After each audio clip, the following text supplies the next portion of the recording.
Did you know that 98% of cyber attacks rely on social engineering? Hackers don't just break into systems, they manipulate people into handing over sensitive information. From phishing emails to tailgating and dumpster diving, these tactics can devastate businesses and individuals alike. But what if you could spot these threats before they strike? In this video, we'll uncover the most common social engineering techniques and attack vectors and show you how to protect yourself and your organization. Ready to outsmart the hackers? Let's dive in.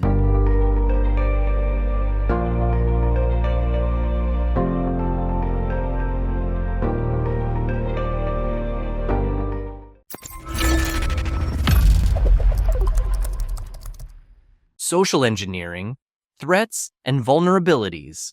In this course, I'm going to cover the different methods and techniques that hackers can use. In cybersecurity jargon, these techniques are called attack vectors. First, I'll introduce you to what social engineering is, and then an introduction to several of these attack vectors. Social engineering. Of the attacks you'll be exposed to, social engineering is probably the most effective and therefore the most frequent. But what is it? Well, social engineering is the use of language and manipulation techniques in order to extract information. Let's look at an example. An employee receives a call from someone who claims to be the company's network administrator. He explains that he made a handling error in the configuration on the user accounts and that the boss is furious. He needs the employee's password in order to restore certain accesses before the end of the day. Otherwise, he risks being fired. Of course, he advises him to change his password right after he fixes his mistakes. In this example, the attacker pretends to be a trusted person. Perhaps they even know the name of the employee whose identity they are stealing.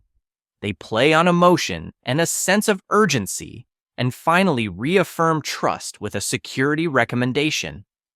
It can be seen that with little information and technical knowledge, it is possible to extract confidential information. For this, there is a wide range of techniques, and here I will present some of them. Phishing and spear phishing. Phishing is one of the most used techniques to extract confidential information, most often username-password pairs. The hacker fishes for this information by sending fraudulent emails on a massive scale, imitating official emails that the potential victim thinks are legitimate. The bait is therefore an email inviting you to update certain information, or pay a sum of money, for example, etc.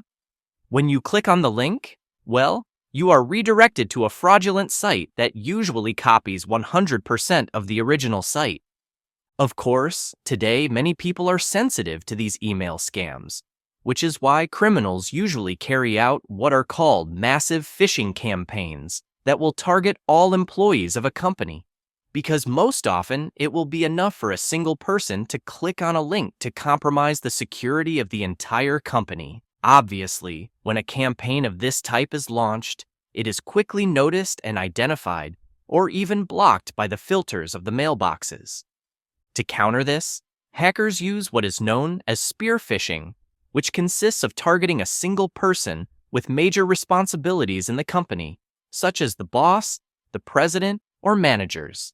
Identity theft. All social engineering techniques are based on the notion of trust, and there are some people who tend to be trusted more than others, even if we don't know them. Identity theft, or impersonation, is precisely the use of this technique to obtain information. Indeed, during a phone call or an email exchange, if someone pretends to be an authority figure such as your boss, or the manager of another sector in the company you work for, or the police, why not a doctor or the boss of a client company? You or any other employee might tend to trust him, even if you really don't. No certainty about the identity of the person. Shoulder surfing. Now, let's move on to shoulder surfing. This is probably the simplest technique, which consists of either waiting directly for the victim to enter a password, for example, to look at and memorize it, or using roundabout means such as binoculars or spy cameras. Tailgating. If you take the Paris Metro, You've probably already been a victim of tailgating, when someone tries to pass right behind you without using a ticket. This is exactly what tailgating is, and it can allow a person to access places they shouldn't normally have access to. Dumpster diving. Finally, dumpster diving, literally diving into the garbage, can be a very effective technique to obtain personal and confidential information. Information such as employee or contract lists can provide information to carry out an identity theft attack, for example. An interesting point concerning the recovery of information in waste and garbage cans, and that the practice is considered legal if the garbage cans are in the public space, because nothing prevents access to this information. This is why it is important to take care to destroy or make illegible any information that could be exploited, in particular by using a document shredder, for example. Attack vectors. A DDoS, denial of service attack, is an attempt to disrupt a service with the aim of ceasing it to function. For computer systems, the most common technique used is to overload a system by sending it more requests than it is capable of processing. The purpose of a denial of service attack is to disrupt the proper functioning of a company, a production line, a security system, or an IT department, and the techniques used can sometimes be as simple as cutting or disconnecting a power cable.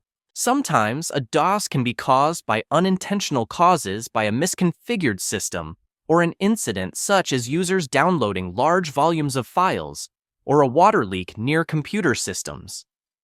A distributed denial of service, DDoS attack specifically targets computer systems and servers. It is called distributed because the attack is carried out by an army of computers on which bots have been maliciously installed. In this case, well, it's a bit like a traffic jam. A highway, for example, is designed to absorb a limited number of cars, and if you send too many vehicles, a traffic jam forms and traffic stops. Most of the time, these bots come from malware, and users of infected computers don't even know that they are indirectly participating in an attack. These infected computers are called zombies. A zero-day vulnerability is a flaw in a security system that allows cyber attacks and that only hackers are aware of.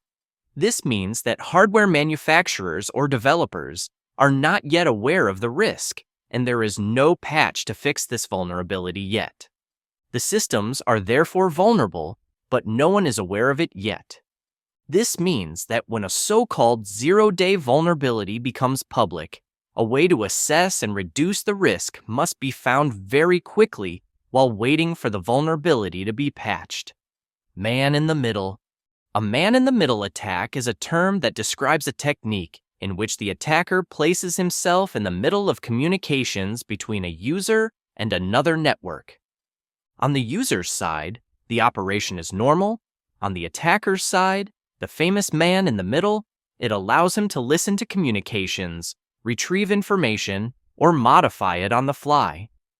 The man-in-the-middle attack is a bit like your postman opening your mail to read the information it contains, then closing the envelopes and depositing them in your mailbox. Password attack. We will now see different attacks on passwords. We start with brute force, the most primitive attack method. No password is really secure since you can technically test all the combinations of symbols until you find the right password. Well, that's precisely the brute force technique.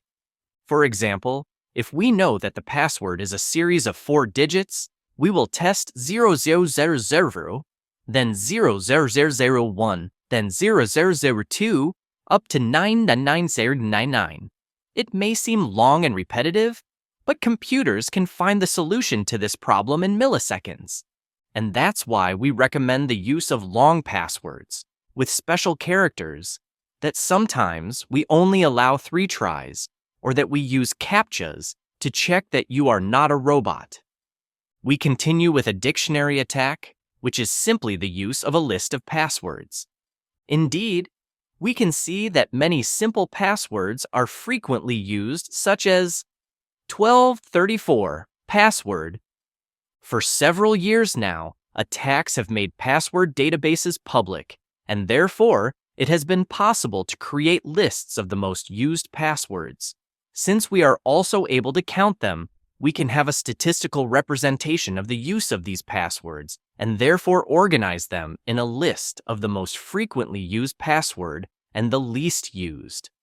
But it's not just hackers who use this type of list, as some companies regularly test their employees' passwords with these dictionaries that are easily found online in order to strengthen security. We finish with the rainbow table attack, which is a little more complex. As we saw just before, password databases have been made public more than once in the history of computing. To counter this problem, it was decided to change the way passwords are stored. This is done by using a mathematical function called the hash. It's a bit like an encryption algorithm, but it can't be decrypted, i.e., you can compute the hash of a string, but it's impossible to compute the string from the hash.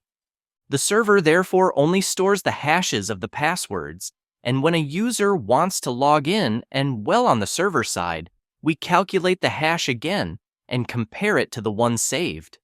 So, well, if the password hash database is hacked and made public, then the passwords are not directly identifiable. But let's get back to our rainbow attack that uses a rainbow table. Well, a rainbow table is simply a list of passwords that are already converted into hashes. These tables can take up a lot of space, but let's imagine that you have managed to get the hash of a password. Well, the operation to do is to search in this table for a password corresponding to this hash. It can be noted that the systems use hash algorithms that can be different from each other. One way to counter this type of attack is the salting technique, which is the addition of random information to passwords before generating the hash.